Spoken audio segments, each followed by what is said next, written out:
अस्सलाम वालेकुम everyone, welcome to certified share. I am Usma Mahreen with new video and with new thoughts. So guys, आज की जो हमारी वीडियो है वो है सऊदी अरब में जो नए रूल सेट किए गए हैं बिफोर रमज़ान। सो उसके ऊपर हमारी ये वीडियो है और क्या क्या वो रूल्स हैं आइए जानते हैं क्या हैं वो रूल्स। और रमज़ान के लिए सेट किए गए हैं तो हमारे लिए तो इम्पोर्टेंट, बहुत ज़्यादा इंपॉर्टेंट है। जो लोग उम्रा करने जाते हैं उनके लिए हद से ज़्यादा इंपॉर्टेंट है। So let's see our video first. Bharat में अभी लाउडस्पीकर बैन जब हुए तो कई सारे मौलाना मौलवियों ने हल्ला पीट दिया कि भैया ये तो बहुत गलत हो रहा है। लेकिन आपको यकीन नहीं होगा जानकर कि सऊदी अरब में भी अब यही चीज़ हो रही है। जी हाँ, वहाँ पर भी लाउडस्पीकर को बंद किया जा रहा है। इवन वहाँ पर तो ये भी बोल रहे हैं कि अब मस्जिदों में इबादत के लिए बच्चों को भी नहीं लाया जाए। और भी कई सारे नियमों को यहाँ पर लाया जा रहा है जिससे कि कई सारे कट्टरपंथी इस समय भड़क चुके हैं। जान लेते हैं क्या कुछ ऐसे नए नियम हैं जो कि इंट्रोड्यूस किए जा रहे हैं और उनसे किन को क्या परेशानी हो रही है, और साथ ही साथ देखेंगे कि किस तरह का रिएक्शन सोशल मीडिया पर इसको लेकर सामने आ रहा है। आगामी रमजान महीने के दृष्टिगत सऊदी अरब सरकार द्वारा नमाज अदा करने के संबंध में नए दिशा निर्देश जारी कर दिए गए। सभी नमाजियों को इनका पालन करने की बात भी कही गई, जिसे लेकर काफी बड़ा बखेड़ा खड़ा हो गया। आखिर क्या है ये पूरा मामला, क्या है पूरा बखेड़ा, क्यों जारी किए गए दिशा निर्देश, ये जान लेते हैं। दरअसल रमजान महीने के मद्देनजर प्रतिबंधात्मक दिशा निर्देश जारी किए गए, जिसे लेकर मुस्लिमों के बीच में काफी नाराजगी है। दिशा निर्देशों के अनुसार मस्जिद में नमाज के दौरान लाउडस्पीकर के स्वर को कम करने की बात कही गई। इसके अलावा रमजान महीने के आखिरी 10 दिनों के बीच उपासकों के एकांत में रहने के दौरान उनकी निगरानी का प्रावधान दिशा निर्देश में दिया गया है। वहीं मस्जिद में दिए जाने वाले दान की सीमा भी निर्धारित कर दी गई। वहीं मस्जिद में नियमित होने वाली नमाज की वीडियो क्लिपिंग बनाने पर भी रोक लगा दी गई। बता दें कि दिशा निर्देश में 10 बिंदुओं का उल्लेख किया गया है, जिसका अनुपालन करने के लिए सभी बाध्य हैं। इसके इतर मस्जिद में इमाम और मुअद्दिन की गैर मौजूदगी पर भी पाबंदी लगा दी गई। लेकिन दिशा निर्देशों में यह भी कहा गया है कि जब अत्यधिक आवश्यकता हो तभी इमाम मस्जिद में गैर मौजूद रह सकते हैं। उधर शाम के पहर होने वाली नमाज की मियाद को कम कर दिया गया है। रमजान के आखिरी 10 दिनों में तहज्जुद के लिए नमाज अदा करना अनिवार्य कर दिया गया है।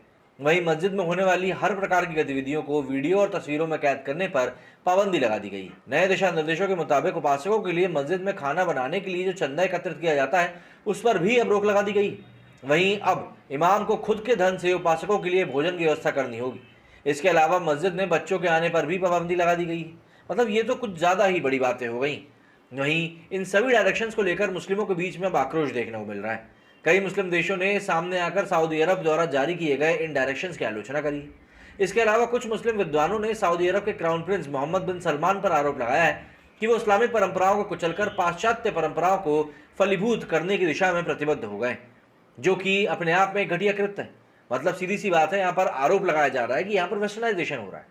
दरअसल महामहिम इस्लामी मामलों के मंत्री डॉक्टर अब्दुल्ला आतिफ अल अल शेख ने रमजान 1444 के पवित्र महीने को प्राप्त करने के लिए मंत्रालय की तैयारी के हिस्से के रूप में पूजा करने वालों की सेवा के लिए मस्जिद तैयार करने की आवश्यकता के बारे में मंत्रालय की सभी शाखाओं को एक परिपत्र जारी किया है। बहरहाल अभी इस पूरे प्रकरण को लेकर वैश्विक मंच पर चर्चा परिचर्चा का बाजार गुलजार। अब ऐसे में ये पूरा माजरा आगामी दिनों में क्या रुख अख्तियार करता है, इन पर सभी की निगाहें टिकी रहेंगी, क्योंकि सऊदी अरब में जब भी कुछ होता है हल्ला जरूरत से ज्यादा होता है और इस समय भी वही चीज हो रही है और उसी को देखते हुए इस समय ये सभी स्टेप्स भी लिए जा रहे हैं। लेकिन सऊदी अरब की इन चीजों के ऊपर या इन बातों के ऊपर जो रिएक्शन लोगों के निकलकर सामने आ रहे हैं वो और भी ज्यादा मतलब रोचक है। रिएक्शंस को भी हम लोग देख लेते हैं। मेगा अपडेट ने इसको लेकर ट्वीट करते हुए जानकारी दी और बताया, crown prince and PM bin Salman announces new orders restrict Ramadan in Saudi Arabia. कोई लाउडस्पीकर नहीं, प्रेयर्स का कोई ब्रॉडकास्ट नहीं होगा, इफ्तार आईडी के बिना नहीं होगा, मतलब सर्वेलेंस ऑन द ज्वेलर्स रहेगा। प्रेयर्स को शॉर्ट रखने को बोला गया है, डोनेशंस कलेक्ट नहीं कर सकते हैं, बच्चों को मस्जिद के अंदर प्रेयर करने के लिए मनाही है और इफ्तार भी नहीं होगा मस्जिदों के अंदर। तो इस तरह की कई सारे जो डिक्लेरेशंस हैं ये सब किए गए हैं। इनके ऊपर हम रिएक्शंस की बात करें, दीपक लिखते हैं, they are gonna take many steps in coming times to be as progressive as they can as the goal to be like Europe someday, and that's the only way to survive and build a strong tourism based modern economy. Meanwhile Europe is trying to be Middle East। मतलब यहाँ पर दोनों चीजें उल्टी पुल्टी चल रही हैं। एक तस्वीर पोस्ट करी गई कुछ लोगों की रोते हुए, ऑब्वियस सी बात है, दुख तो होगा ही। राणा अरफा Saima and 69 others who is reading this news, great going in Saudi Indian Muslims to be forced to implement this practice in India. This is good news। यहाँ पर लोग हंस भी रहे हैं, पता नहीं क्यों। He has realized that if you wish to grow, make progress in life, you need to give away the radical teachings and follow a middle path।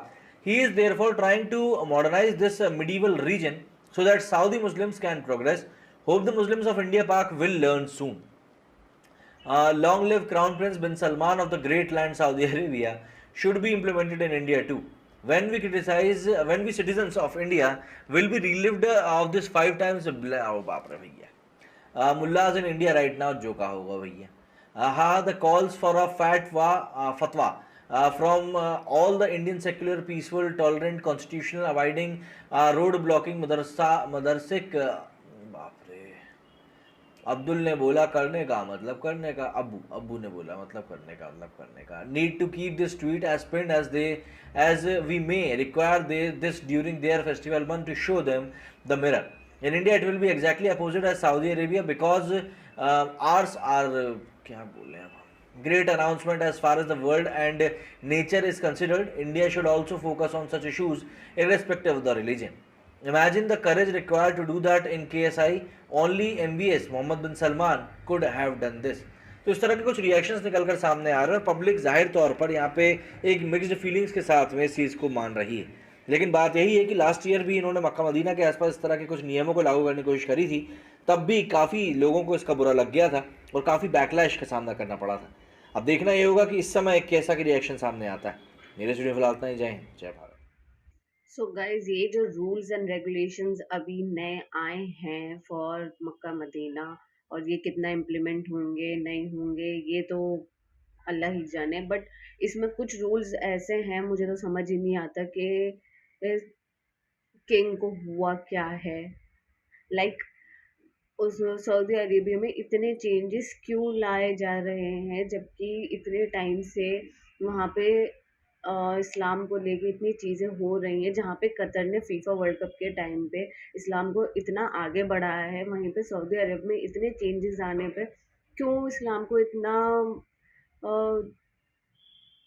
अफवाहों में लाया जा रहा है, लाइक इतना न्यूज़ में लाया जा रहा है.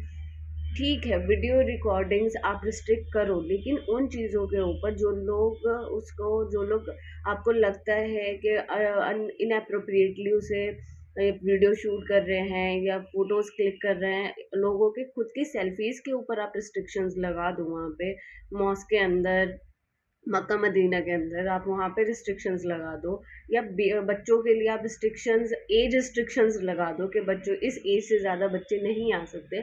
बट इतनी ज़्यादा restrictions, I don't understand why ये लोग इतना क्यों कर रहे हैं सीरियसली. सो मैं यही बोलूँगी कि गाइज, पता नहीं, मेरा तो ये थिंकिंग है कि मुझे ये रूल्स एंड रेगुलेशंस नहीं समझ आए सीरियसली. और इतने रूल्स एंड रेगुलेशंस होने के बाद ऊपर से लाउड स्पीकर, जहाँ जो सऊदी अरेबिया है वहाँ पे मैंने जो सुना है कि लाउड स्पीकर्स के थ्रू ही लोगों को बहुत सारी चीज़ें पता चल जाती हैं. इवन लाउड स्पीकर के थ्रू ही आप बहुत सारी चीज़ों से सुकून, जब बयान होता है या अजान होती है या कुछ भी होता है, सो एक वो तो सिटी ही, कंट्री ही उसी चीज़ के लिए है. मक्का मदीना के अंदर लाउड स्पीकर पे आप बैठ के सुन भी सकते हो. बहुत सारी चीज़ें होती हैं, तहज्जुद की नमाज और बहुत सारी चीज़ें हैं यार. लाइक इतना इतने रूल्स एंड रेगुलेशंस क्यों लगाए जा रहे हैं? आप लोगों का क्या ओपिनियन है? प्लीज़ मुझे कमेंट में ज़रूर बताना, प्लीज़ प्लीज़ प्लीज़. और मुझे तो कोई खुशी नहीं हुई ये रूल्स एंड रेगुलेशन सुन के. कोई मुझे इतने नहीं लगाने चाहिए थे. ठीक है, आप रूल्स एंड रेगुलेशंस लगा रहे हो, बट थोड़े कम. लाइक रूल्स एंड रेगुलेशंस आपने लगाए सही हैं, बट उसके अंदर भी थोड़े चेंजेस हो सकते थे. But what to do. So guys, आपकी जो भी ओपिनियन हो प्लीज़ कमेंट में ज़रूर बताएं. और कैसी लगी video, like share and subscribe. Allah हाफिज़.